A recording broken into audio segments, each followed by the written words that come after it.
अस्सलाम वालेकुम। Capital 51 news के साथ मैं हूं राजा वलीद अफराज। सबसे पहले headlines.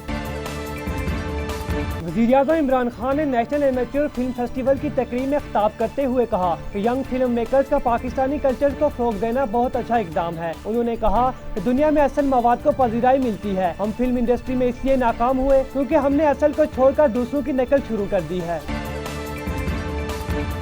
National institute of health Islamabad के हुकाम के मुताबिक कोवैक्स कंपनी पाकिस्तान को मोडरीना वैक्सीन की 25 लाख खुराकें मुफ्त फराहम करेगी। मोडरीना वैक्सीन की पहली खेप 1 से 2 हफ्ते में पाकिस्तान पहुंचेगी। NIH राय के मुताबिक ये वैक्सीन अमेरिका और यूरोप में तस्लीम शुदा है, जो दायमी अमराज और कमजोर कुव्वत मुदाफ़त वाले अफराद को लगाई जाएगी।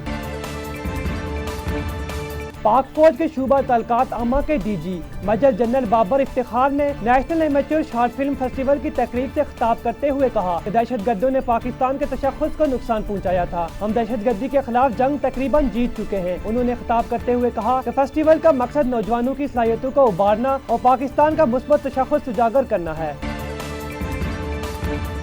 कनाडा के शहर सस्केटून में 2 लोगों ने हमला करके चहलकदमी करते हुए एक मुसलमान शख्स की दाढ़ी काट ली। मुतासर शख्स का कहना था कि हमलावर नफरत अंगेज जुमले कसते रहे और उनके हाथ में तेज दहाड़ आला भी था। सस्केटून के मेयर का कहना था कि वो इस वाक़े पर सदमे में है और इस्लामोफोबिया के खिलाफ मौसर किरदार अदा करने की जरूरत है। वफाकी दारुल हुकूमत के एक इलाके में एक घर में डकैती के दौरान पुलिस के जवानों ने डाकुओं का घेराव कर लिया। फायरिंग के तबादले में 2 पुलिस एहलकार जख्मी भी हुए, जिन्हें अस्पताल मुंतकिल कर दिया गया। पुलिस ने 2 डाकुओं को गिरफ्तार किया, जबकि फरार होने वाले डाकुओं की तलाश के लिए सर्च ऑपरेशन जारी है।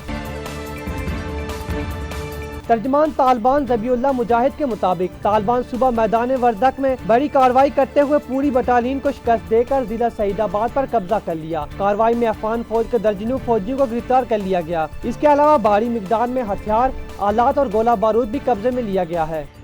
मजीद खबरों और अपडेट्स के लिए देखते रहिए कैपिटल 51 न्यूज।